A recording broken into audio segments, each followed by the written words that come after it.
that a lot of people are going to be caught with their pants down. I mean, those aren't his words. I'm paraphrasing, but what he said was that they're going to be caught like a thief in the night. Okay, it's just they're going to be caught off guard. Okay, and that's what it is our hearts. If they're a little bit impure, if they're too impure, then we cannot be found worthy and deserving of going to a better world. So this business of salvation becomes very serious then. You've got to take it very serious and pray in earnest. And I'm not sitting here on a high horse telling you I know. I mean, God tests my faith all the time. I know Satan hates me. I mean, a lot of people hate me. I hate each other. I mean, there's just hateful shrews out there. There's hateful people. And, without a cause either. But nonetheless, I mean, if they hate you, and that's not a good state of affairs. I mean, who wants to be hated, whether somebody has a cause or doesn't have a cause? So I know that, just like you should know, that this is a battle that's serious. This is a spiritual battle. It's not political like we've been led to believe. That, if your guy gets in office or your gal gets in office, your team, your gang, long enough, then they're going to make the changes you want to see. And yet we stay on this trajectory toward death and destruction, hell. I mean, the politicos are being led around by the short hairs of their neck, by the money masters of misery, the money printing class, who they're deferent to. I mean, they bow down to these people, right? They're minions for them. They're lapdogs for the money printing class. The most powerful entity is Alan Greenspan, the beloved Fed. This could be another type of Antichrist. I point out that the Pope is a type of Antichrist. Well, yeah. I mean, that makes sense when you look at anti as the ancient definition of how it was supposed to be understood today, but now it's been lost in the haze, devolution of words, okay, is that it was a substitute or a stand-in. Well, what better exemplification could the Pope be? The Pope du jour, of course. But then again, you could look at the Fed, like Alan Greenspan, say, hey, nobody supersedes, overrides, overrules what we do. We're the boss. We own this country now. You understand? Legitimate or otherwise, we own it. We took over. We've hijacked it. We've usurped it. You're sunk. The politicos are our lapdogs. We own them too. We let them give themselves cost of living. And there's adjustments. There's nothing you can do. So we can debase your currency through cost of living, tax, inflation. And just, this is how we sustain the debt. This is how we steal the wealth of the people, the labor of the people. That's all they have to give, and we're stealing it. We made sure we got the Labor Department in our grasp. They're lapdogs too, and they do what we say. And we didn't want them to give commensurate cost of living adjustments, as we consistently raise the cost of living tax through inflation, and so currency debasement, just like a scale. It's just two peas in a pod is what happens. And we knew that the only way we could steal the wealth of the people and create this wealth imbalance, and so that we got this like class warfare state, and that nobody knows where it's going to end. But as long as your numbers look good, you get complacent, you get indifferent. I mean, you get evil. That's what's happened here. There's just vast swaths of people that are evil, and it breaks my heart. I mean, I don't want anybody to go to hell, and it's certainly not on my account, and because I wasn't persuasive enough. I wasn't effective enough. I didn't make my appeal to them palatable enough. And so I lost them. I don't want to do that. I don't want anybody's blood on my... I got to stand before God just like you do, and everybody does. We all do. And give account for the spirit, the attitude, the tone of voice by which we, tried to pull people out of the flames of hell that are lapping at their butt, as we know they're on the highway to hell because their values are off. This is it. If your values are askewed, that's what I mean, missing the mark.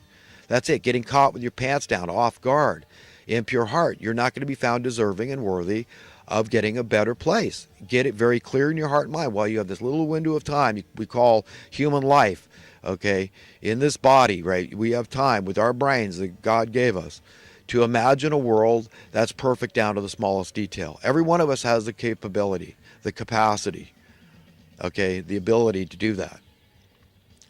Okay, there's no ifs, ands, or buts about it. If a child can do it, well, how would a perfect world be? I mean, don't wait for somebody else to tell you. You write a list of the things you'd eliminate and the things you'd add. What state of affairs would it be? Would anybody be left out of the loop? Would it be unequal in any way? I mean, how does that work? As long as you're on the side that's on the high spot of the field, Okay, you're up on a little knoll on this unlevel playing field. Is a little bit of inequality good, okay, acceptable? Or you see what I mean about missing the mark? It starts in our hearts and minds, then our belief systems, okay, and then our actions, our behavior. It follows suit. So it's our choice at the end of the day to be good or evil. But we've got to be very, very earnest about asking God that we not be evil, that we be found worthy of having a pure heart, and that we are found right in his eyes to receive a better world. Because that's it, man. I mean, we can't wait. If this thing fails, and all the attempts of all those righteous people fighting the good fight for righteousness and fairness to be the rule of the day in our land, and to have peace on earth and safety and security and freedom and prosperity and all those good things we all want, contentment, right? Everybody, universal well-being, right? All around the world, we knew that everything was good, man. There was a superfluity and excess and abundance of everything we needed and wanted. Okay, that's the reality that we could have had for a long time, since nearly the beginning of the industrial age. Okay, so imagine where we could be now. We could have. This is not what they want. They can't steal your wealth. Okay, who's they? The grand puppeteers, the money masters of misery, the kingpins, the ones that lead the politicos around by the short hairs of their neck. Tell them what to do, dictate to them. Okay, so these politicos are not loyal to the people and give a crap about your votes. Okay, it's like two gangs that, they put on an act, right? They're actors, right? These gangs. So they go act like they're at odds with each other.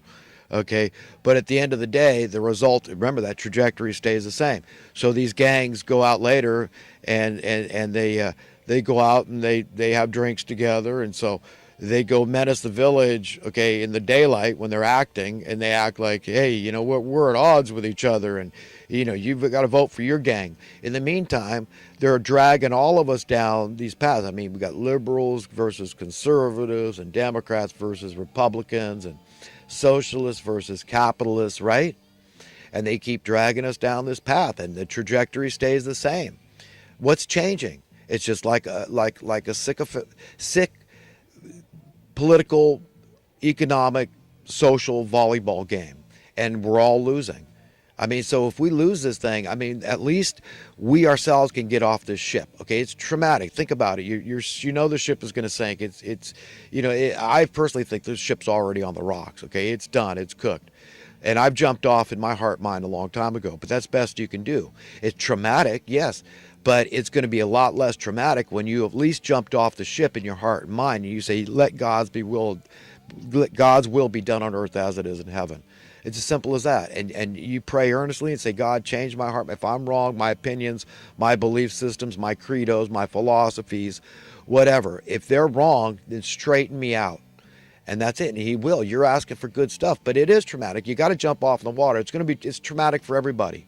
We all know we got to face trauma. We're all going to die. We're all going to lose people we love. It doesn't get more traumatic than that. Okay, this is serious stuff. That's a salvation business. Where do we go from here? Okay, but the evildoers are going to tell you, no, he's an idiot, he's a fool, look at him, look, he's poor, and all. They'll point, reasons why not to listen to me. I'm uneducated, or, I think I'm smart, but I'm not. I was listening to Matt Bracken, and he was talking about some guy who had some philosophy about those that think they're so smart, but really they're so stupid they can't see that they're idiots. And, I was thinking to myself, well, that could apply to anybody. That's all of us can do that. Okay, that we can be blithering idiots, but we can also be genius, okay, savants. We can, because we're tapped into both the power of God and the power of evil. And if you're evil, you're really, at the end of the day, you think you're an evil genius and all this, but you're going to go to hell. I mean, how smart are you if you're buying a ticket to hell and convincing other people that that's the place to go? But that's essentially it. When they're telling you, no, the bandwagon is fine, okay, believe in it. Remember, we got this wealth imbalance. We keep increasing it, and you're up here. You're at the top end, And don't you know we can pull another rabbit out of the hat? Quantitative easing. We did 1, 2, 3, 4. Whatever. We bailed out the bankster criminal class that deliberately blew out the pipes of the economy by dumping all that money on the housing market. That Slick Willie allowed by getting rid of the Glass-Steagall Act, and Baby Bush 43 encouraged that this is why the terrorists are attacking us on 9/11. So go spend, invest, green light. So you understand how we got to the state of affairs and needing the bailout of '08, how this all led into that. So they healed the criminals. They moved the Overton window way the hell over here. Look up that term if you don't understand it. And then a lot of people, even people like Alex Jones with the intellectual prowess that I admire so much, but he seems to, oh, well, just get over it. I mean, he won't talk about what would have been the implications. At least let's explore that. If you don't want to encourage people to revisit that, then at least explore, talk about the ramifications of what that market correction, if we had true capitalism, if we had true free market, what that would have looked like. People would have kept their houses. Instead of bailing out the banksters, it would have been a lot cheaper to bail out those who lost their homes to these scams by just, they dumped too much money on the market. That's it. And people lost their butts. Okay, that's what happened there. And they bailed out the criminals that caused the problems. I mean, this is what these politicals, they've stabbed us in the back. This is what they've done to us, man. Democrats and Republicans, people that claim to be socialists, people that claim to be capitalists, people that claim to be conservatives, people that claim to be liberals. Okay, but when I hear people that profess Christianity or fiscal conservatism, when I hear them being, oh, there's no free lunch, Matt Bracken saying, hey, well, apparently there is, right? For the people I aforementioned here, apparently there is. So unless I hear you objecting loudly and, talking about what's driving people to socialism, okay, how crony capitalism clearly has done this. I mean, how do you explain? How does anybody justify? And I'm the only guy out there talking about these things. The Labor Department being deliberately remiss over the decades. Nobody's talking about. I'm flapping in the wind, okay? And nobody's going to talk about that or talk about the $50 billion a year that we spend subsidizing housing costs for people, and the problem that can't afford their housing costs, and the problem just keeps getting worse. But then, I bring up an idea like universal basic income from 18 on up, just as an extension of Social Security, as a way to just thwart the evildoers. It's just one more way to skin the cat. There's many ways to skin the cat, I'll admit that. Okay, but let's talk about some of those ways. Okay, and talk about what's turning people into socialists. Okay, don't pretend like you don't know that it's crony capitalism that done it. What do you know? Talk about. Do you understand? Have you ever looked up the term crony capital? Do you understand how pernicious, how bad it is? Okay, and the effects it has and how it turns a country into a third world status, maybe fourth world. Okay, and we're going to be looking for other countries to move to from here in America if this thing keeps going down the tubes. I mean, it's going to turn off the decent, upright people. They're going to want to run, not walk away from this scene, man. If this is how evil we've become, we're spending $50 billion every year. Do you understand? On subsidizing housing, we're paying $50,000 minimum here in California to keep one inmate in jail for a year, and we know what the biggest driver is. I mean, Matt Bracken, you're going to get into economic. Are you talking about these things? I mean, of course, if you had a universal basic income, you're going to see crime plummet. Of course you are. So how is that not going to save you tax money with the enormous amount you spend? And you understand nobody has to worry, even though law enforcement, well, wait a minute, if you ended desperate poverty and people stopped committing so many crimes, that's my job security we're talking about. Well, I'm saying nobody, you see, that's the insanity, the madness that we've got to wrap our minds around. Nobody should have to be insecure. Nobody. Okay, if we were doing jobs that were important, useful, and productive, do you understand? We say, well, there's no more work in the criminal industrial complex, and jailers are let off in droves, and the taxpayers, their tax burden goes down. Do you understand how that is a very conservative idea? That's not liberal necessarily. I mean, the liberals might like it, some of the good ones, the egalitarian ones, but it's a very fiscally conservative thing to do, a basic income. And you'd have a kinder, safer, gentler society. I mean, what's that worth? When I hear some of the crimes people commit for a few bucks, I'm beside myself. Aren't you? I mean, how do you justify having money at all, and just saying this is the only hope. We've got to we've got to keep it in the mix, and it's got to be a mainstay here. We got to pay the law enforcement and the troops, and show them they're relevant, important, and I mean it's just madness heaped upon madness, and we've got to step back from it and see just how insane it is that solving this one little problem of desperate poverty is the most critical element that these evildoers have to keep in place, because the whole system would unravel. Do you understand? Vast numbers of social welfare workers. How much do we pay them? How the tax dollars go to welfare workers in the Section 8 housing subsidy and the food stamps and on and on? I don't know all the programs that are available, but there's plenty of them. So all those vast numbers of social workers are going to be laid off, because instead of needing them, you just send people a check. It's as simple as that, cut and dried. In your local community would benefit greatly. Who could say that businesses wouldn't thrive? Are you kidding? Any business you start's going to thrive. So if you want more and extra, and you say, well, yeah, I want more and more money, and that's